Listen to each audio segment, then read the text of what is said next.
Sí, ahí estoy.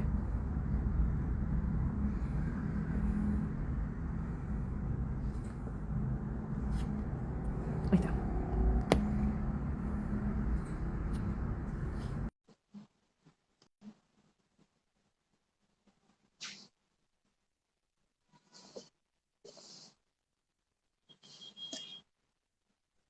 Problemas técnicos.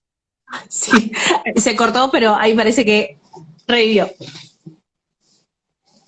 A ver si me aparece la solicitud A de Pau. ver.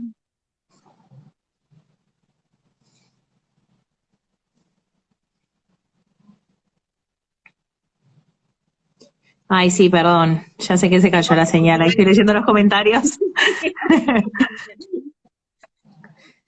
A ver.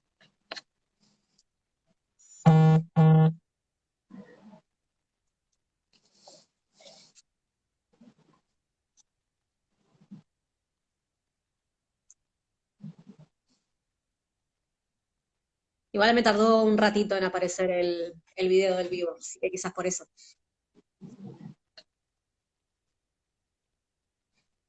Sí, ahí la acepté a Pau. Perfecto.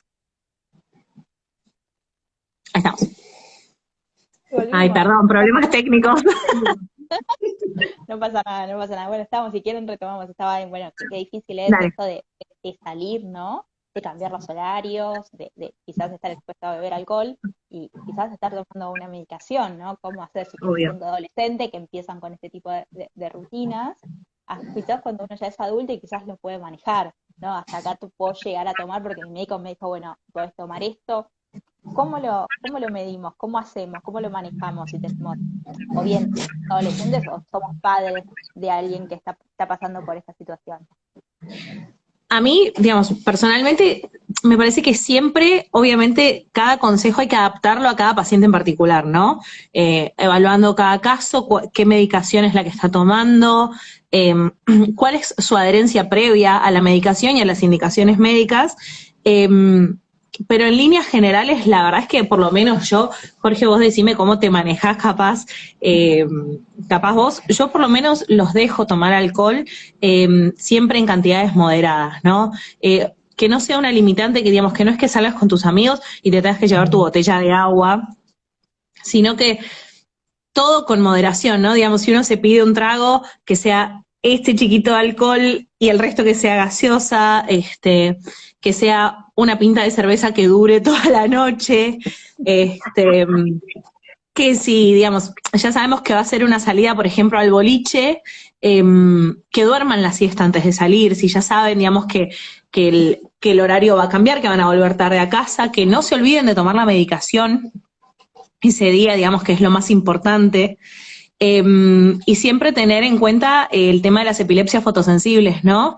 De si van a ir a un boliche, quizás no sea lo mejor. Sí.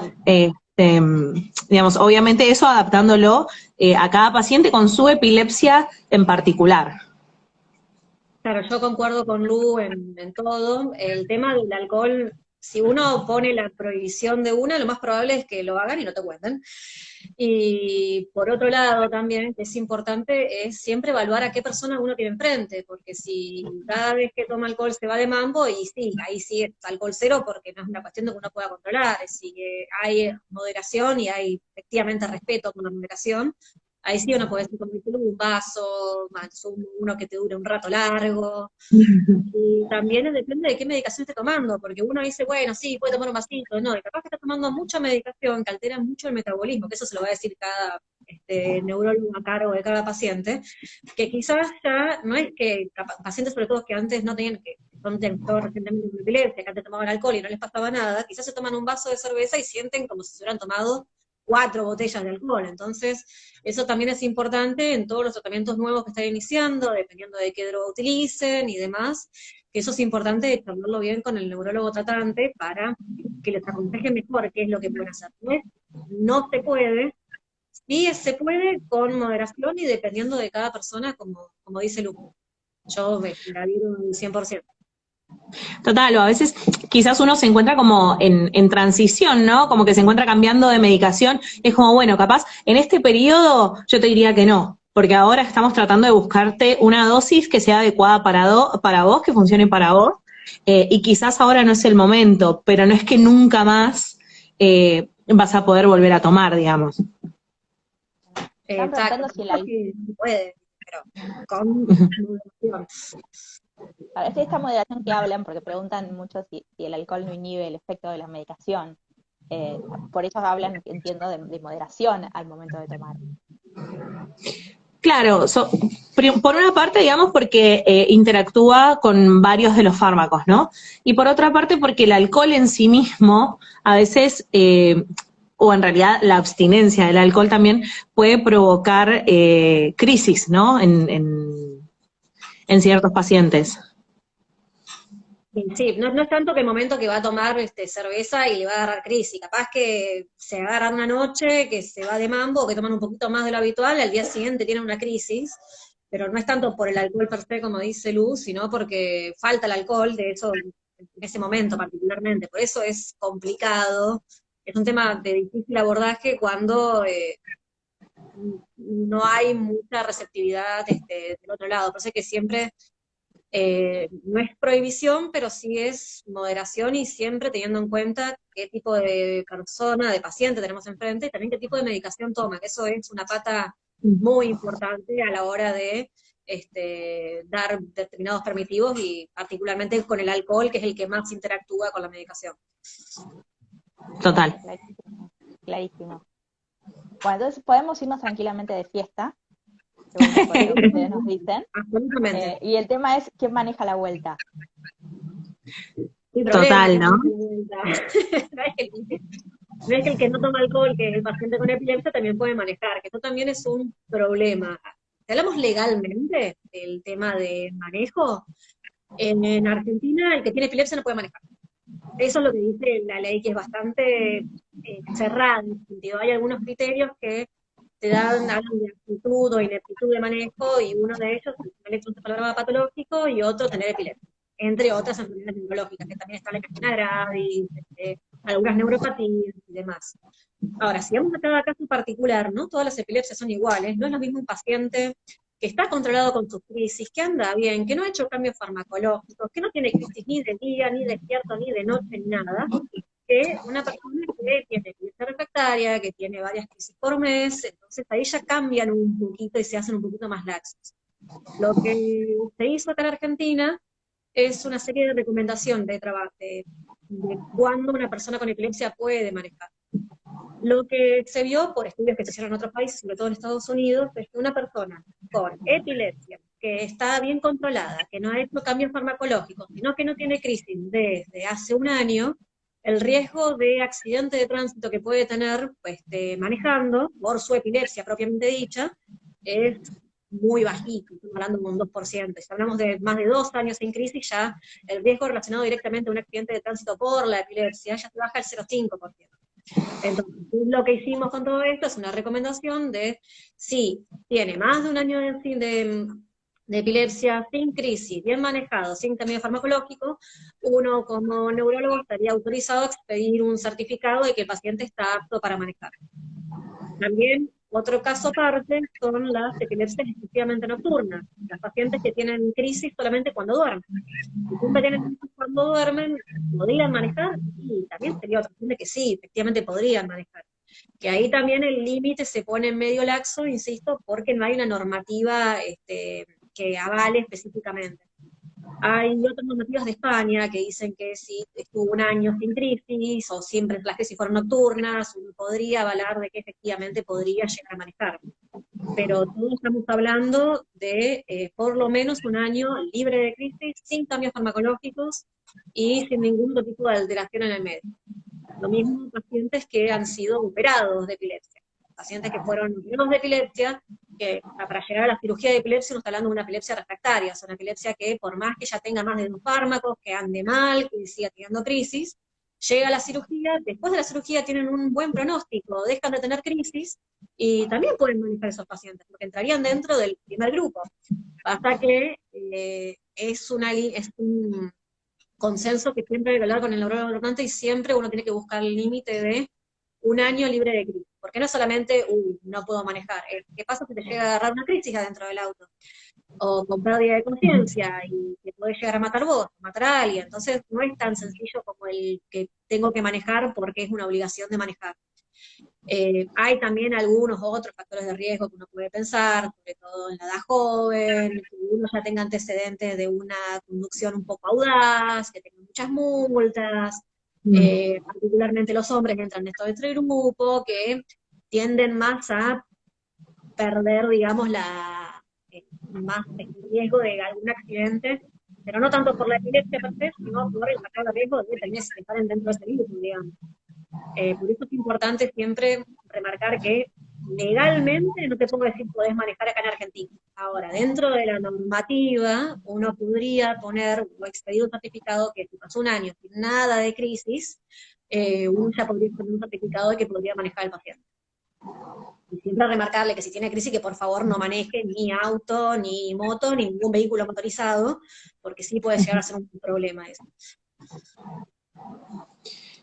Sí, eso, como dice Jor, digamos, como que aplica quizás para los pacientes como más del día a día, digamos, ¿no? Pero también están los pacientes que trabajan, digamos, que necesitan quizás la licencia de conducir profesional, y ahí ya es como todo otro tema, ¿no?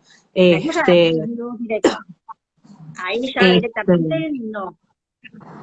Ni Total. profesional, ni tampoco perteneciente a fuerzas de salud. De seguridad. De seguridad pueden ser epilépticos. Eso ya está directamente reglamentado desde los mismos estatutos de las fuerzas, que las personas que previamente tengan epilepsia no se pueden postular.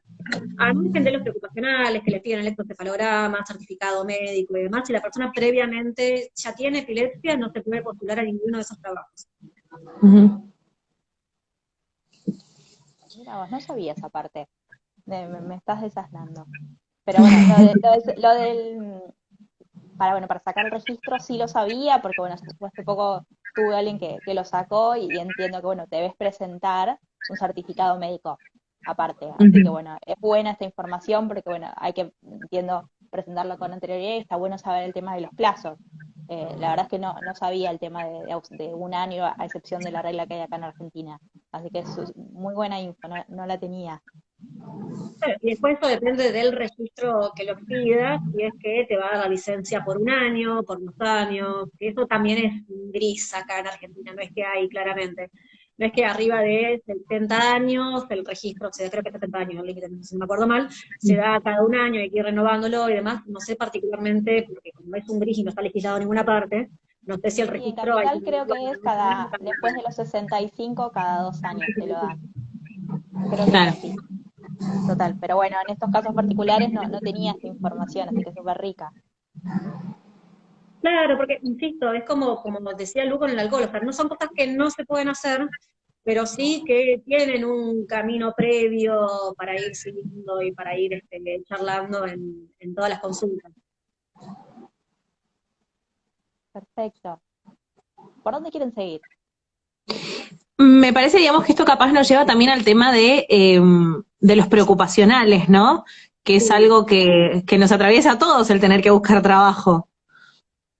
Totalmente. Claro, sí, es un tema que yo antes hablaba con uno de ustedes, que es muy polémico.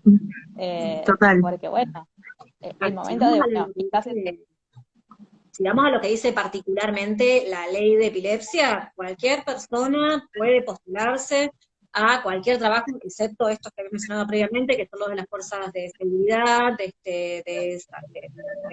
seguridad de las fuerzas, y también conducción profesional. Cualquier persona tiene derecho a postularse, y una vez que está postulándose para un cargo, si la persona la rechazan por su condición de epilepsia, es para denunciarlo por discriminación al INADI. Está reglamentado en la última ley de epilepsia. O sea, vos te podés vos podés pedir el certificado, o sea, podés ir con el certificado y demás. Tener un CUT o un certificado de discapacidad no es inhabilitante para trabajar tampoco, pero cualquier persona con epilepsia puede presentarse a cualquier trabajo y si por el motivo que fuera del trabajo te echan, particularmente si es porque tuviste epilepsia, eso ya entra como dentro de discriminación y hay que hacer una denuncia de INADI. Ujú. Igual, acá viene el otro problema, aparte del preocupacional, porque dentro del preocupacional tampoco está tan claramente en la ley de contrato laboral que si una persona con epilepsia, se le puede exigir que tenga estudios extra por tener epilepsia. En teoría no se puede, porque entraría dentro de la epilepsia, por ejemplo, con solicitar test para Chagas, test para HIV, y en teoría no deberían de hacerse estudios complementarios más que los específicos que se hacen en todos los preocupacionales. Que ahí, insisto, la diferencia siempre va en aquellos que tienen algunas cuestiones especiales, como son las fuerzas. Pero si no, no debería de ser una limitante para buscar específicamente un trabajo teniendo epilepsia. Totalmente. Otra de las cosas, digamos, también que tiene que ver con el trabajo, yo veía, por ejemplo, hoy en el Instagram de Espacio Epilepsia, que la gente preguntaba, digamos, ¿cómo puedo hacer para decirle, para que mi pareja pueda decir en el trabajo que tiene epilepsia? ¿No? Y es algo que quizás también, que es algo, una consulta recurrente también en el consultorio, por lo menos.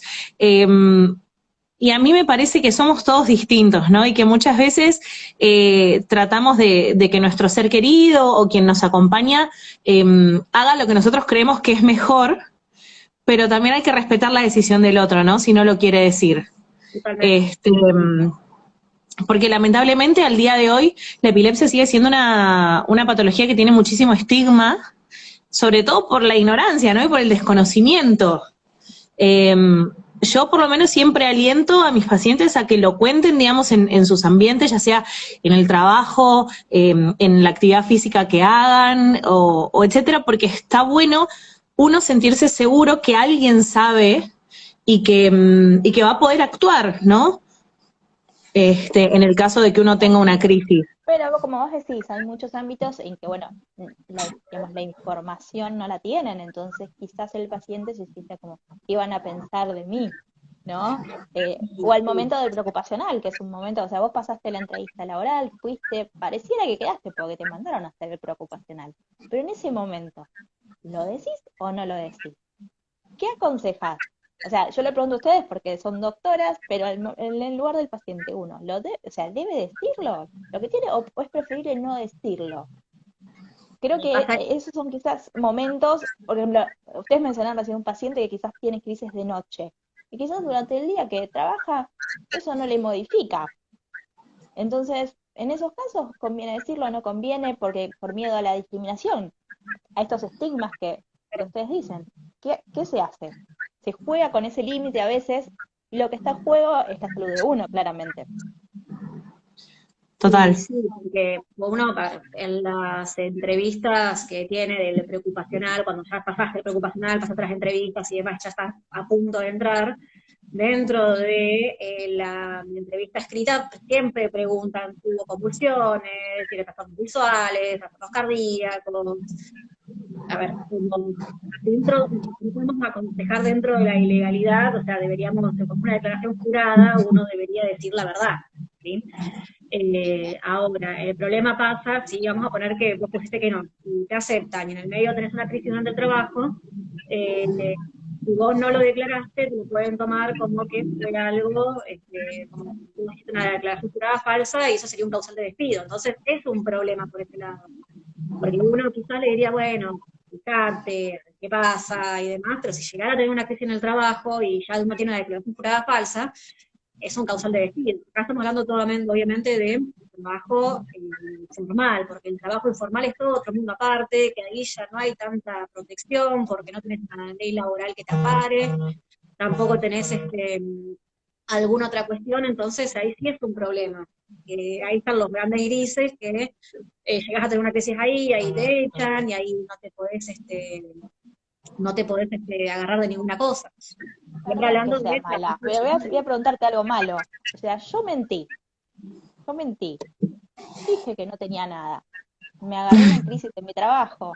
¿Cómo saben si era preexistente? Depende de lo que te ponga el médico en el certificado.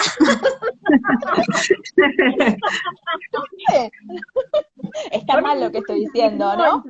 Pero está mal lo que digo, pero Pero sí, no no, sé es si un problema. Uno desde los papeles es todo muy lindo, pero la realidad es que cuando uno llega al trabajo y empieza que la gente quiere contratar a gente sana, así como también quiere contratar a hombres y no mujeres por la cuestión del embarazo, con las enfermedades pasa lo mismo.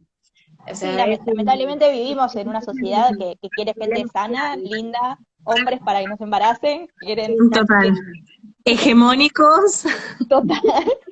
Pero bueno, somos humanos, tenemos cosas, nos enfermamos y vivimos con enfermedades y con las cuales convivimos y los cuales podemos tener, como ustedes, una vida normal casi, con la medicación y los Total. avances de la ciencia. es Pero una bueno, idea de estas charlas, que uno venga la epilepsia como parte, o sea, que sea parte de la vida de uno, ¿no? Que, o sea, que seas una persona que tenga epilepsia, ¿no? La epilepsia que además sos vos. O sea, Total. la idea de esto acá es que lo podamos tener como una, o sea, tengo epilepsia y sí, tengo presión alta. O sea, es una enfermedad que es totalmente tratable, que si la persona anda bien con la medicación, no tiene crisis, puede tener una vida normal, puede tener, después hay otra charla de otro de los vivos, puede hacer actividad física, puede tener vida afectiva y amorosa, puede tener familia, puede hacer lo que quiera, ¿sí? Con algunas limitaciones, Totalmente. pero no es algo que tiene que ser un limitante, como habitualmente pasa, de es una enfermedad tabú, que quisiéramos desterrar eso, pero a pesar de pensar de todo, en el día de hoy todavía sigue estando. Y sí es algo que nos gustaría desterrar con estas charlas. Total, digamos, o sea que lo que quede es, digamos, que la epilepsia no te define, ¿no? Sino que es una parte de tu vida. totalmente. Y Y uno hay de que los, vivir con eso y yo creo que, ay, perdóname. no, obvio, No, creo que es eso, creo que ese es el mensaje como mucho más importante de todo lo que están hablando. Creo que el que tiene esto o el que convive con una persona con epilepsia, lo va a aportar toda su vida quizás, y va a tener que surfear todas estas problemas o obstáculos que le ocurran de la mano de la epilepsia, y ahí va a tener que amigarse con ello, porque a veces, bueno, uno va a las consultas y enojado por lo que le tocó, y es lo que le tocó, y con la medicación correcta puede tener una vida completamente normal en trabajar, ir a bailar, quizás hasta manejar, y bueno, pasar un preocupacional sin ningún problema, sí. Así que bueno, tener novio, quedar embarazado o lo que fuere. Pero bueno, esto es como muy rico y la información que ustedes dan es súper interesante también para estar informada. Total. Y lo último que queríamos mencionar era el tema de las obras sociales, ¿no? Porque también es una consulta muy frecuente. Es, si tengo epilepsia, pero la obra social no me acepta, ¿no? Esto es, volviendo a lo que hablaba Jorge, está dentro de la ley de epilepsia, ¿no? Que las obras sociales no te pueden negar la afiliación por tener epilepsia, ¿sí? Sin embargo, lo que se hace, o sea, digamos, los artilugios legales es que te pueden cobrar como una cuota diferencial.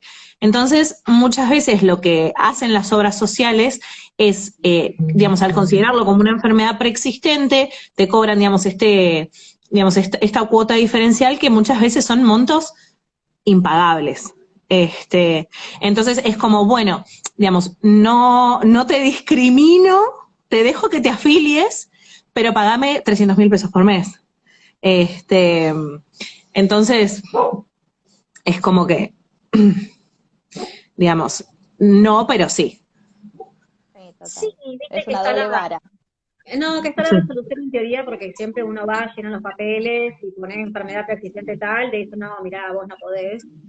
Y con este tema de la cuota diferencial hay que hacer toda una movida con el Instituto de Obras Sociales también, para ver cómo hacer con el diferencial, porque el diferencial tampoco es que te lo pueden cobrar para siempre. Tienen un tiempo determinado para cobrar el diferencial. Sí, creo que son 3 años el diferencial. Entonces, son 3 años, pero pasa que hasta llegar ahí, como a uno ya le ponen la barrera de si son 300.000, así por decir, porque es un monto así exageradísimo, que es algo impagable. Ponele que sea ponerle que sea por 2 meses, pero es algo que es realmente impagable, es casi un sueldo, es un montón de plata que uno termina, viste, desgastando, ¿viste? Se van a cobrar esto de acá, pero luego como me meto. Total, y es, por ejemplo, lo que están diciendo ahora en el chat, que muchas veces las obras sociales tampoco cubren al 100% las medicaciones, ¿no? Hay obras sociales que cubren al 40%, que cubren al 70%, y que, digamos, aparte de eso, ¿no? Muchas veces también me pasa que el paciente tiene obra social, pero no le cubre para hacerse el estudio, que tiene que ir a buscarse centros periféricos donde hacerse, que es como toda una movida, ¿no? El tema Y de obviamente las obras sociales. un médico obligatorio también, porque ese también es el otro problema que está surgiendo ahora, porque antes uno prescribía las drogas y dentro de las obras sociales lo aceptaban, pero se ve que hubo algunos cambios en el plan médico obligatorio y el PMO, que hubo Sí, sacando algunas drogas y es un problema, sobre todo con drogas que no son drogas baratas las antiepilépticas, sí. y también pasa con el cambio de la medicación de una droga de una marca específica y pasar a otra marca o pasar a un genérico. Actualmente no pasa nada, pero cuando cambias de una y le das mal al paciente, después de que hacer toda una movida para que la obra social le acepte la marca que tiene que aceptarle, que eso es un derecho del paciente. Si es la droga que anda bien por ley, o no me acuerdo en qué ley está, pero por ley, la obra social le tiene que prescribir esa droga, esa marca, y no otra, pero es una cuestión que te meten siempre trabas en las obras sociales, también por el tema del cuánto te cubren, ¿no? Sí, Sí, es lo que habla, ¿no? En la ley de epilepsia es la parte integral, ¿no? De que debería cubrir esa parte de la palabra integral que siempre menciona la ley, que es como muy vaga y muy amplia. Y creo que se refiere a esto, ¿no? Esto que dicen, bueno, tal medicación es la que va y tal no, tal estudio es el que me deberían cubrir. Pero bueno, hay que quizás pelearlo y lamentablemente perder mucho tiempo haciendo gestiones, pero bueno, Sí. es el sistema de salud que tienen por lo menos Argentina. Pero bueno, totalmente. Acá en el chat me han mandado una pregunta, si podemos hablar sobre epilepsia y estudio. Esto, igual, si no me equivoco, hay un vivo dentro de la semana de epilepsia que va a hablar Memoria sobre, también, ¿no? sobre epilepsia y memoria. Entonces, Sí. probablemente se aborde más en profundidad el tema de los estudios, de las actividades académicas. Así que nada, los invito si quieren chusmear el cronograma de esta semana. Sí. Sí, porque también creo que también hizo otra pregunta de la también de memoria pérdida, también, también de leí pérdida de memoria, exactamente. ese día. Ahí Silvia nos confirma que es el miércoles a las 19. Perfecto. No sé si la gente que está en el chat quiere hacer alguna pregunta más, algo que nos quieran preguntar. Habían preguntado sobre el tema de fumar, también lo vi al pasar, que en realidad no tiene ninguna interferencia específica con la epilepsia, digamos. Uno trataría de aconsejarle que no fume, pero por las cuestiones que uno sabe, ¿no? Pero digamos, no por nada en particular. Bien, así que, bueno, si les parece, cortamos acá y nos encontramos de nuevo mañana con la charla que sigue, ¿les parece? Antes de cortarlo, justo preguntaron Sí. ahí de la maternidad. Va a haber Ah, una charla el viernes de epilepsia y sexualidad, ¿sí? Que no sé si puntualmente se habla de la maternidad, pero sí creo que va a estar abarcado dentro de ese tema, también para mí. perfecto. Sí, seguramente van a hablar sobre anticoncepción, también planificación de familiar. Sí. Bueno, la pregunta de por qué hay tanto estigma que rodea la epilepsia, eh, algo Y personal es yo creo que es porque hay mucha desinformación al respecto, no sé qué ustedes qué opinan. Y epilepsia es un Totalmente. poco poseído, así que mirá, ya venimos mal desde el término. O sea, la etimología de la palabra ya es pésima, entonces viene también trayendo desde tiempos impensados de que están poseídos por demonios, que son brujas, que todo mal.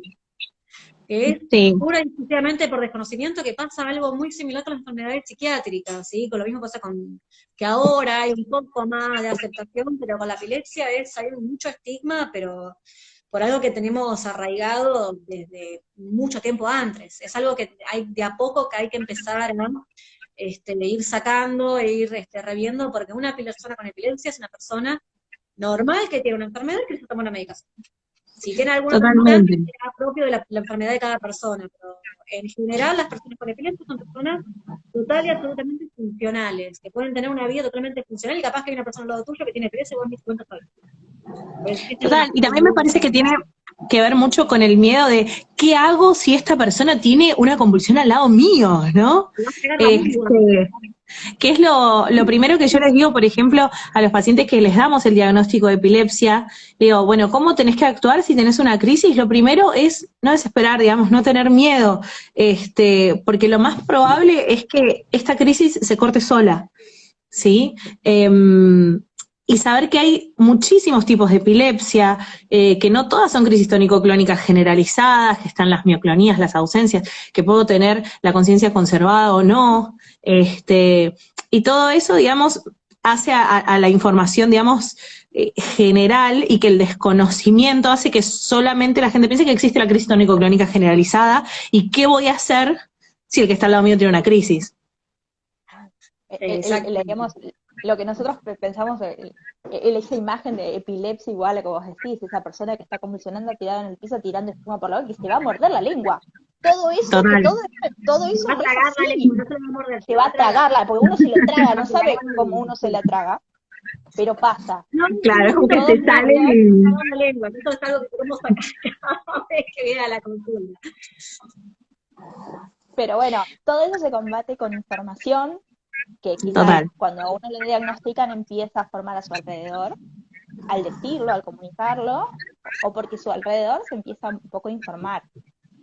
No queda otra forma. Y los estigmas y la discriminación empieza a combatirse con más información.